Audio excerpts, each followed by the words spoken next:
Removing an exhaust manifold can be a real challenge. I'll go through some of the tips on how to do it. A lot of these exhaust manifolds come off the same way. This is a 90 Honda Civic. Now you're going to want to use a 6-point socket, not a 12-point. You want all the contact area you can because of the high heat.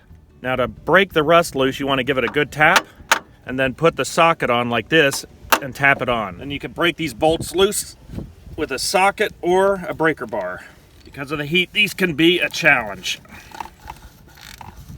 Okay, so that's that one.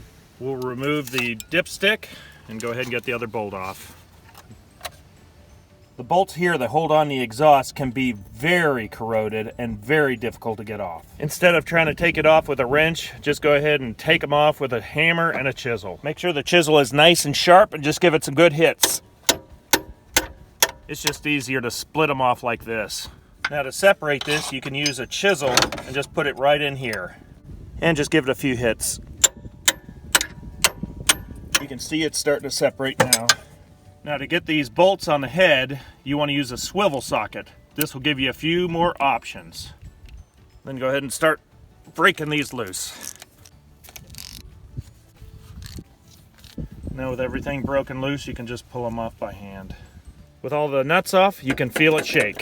I'll go ahead and pull this out and kind of work it off the bottom. Here's a little obstruction that we're going to have to knock off with the chisel. With everything clear, it comes right off. So that's how you take an exhaust manifold off of a car.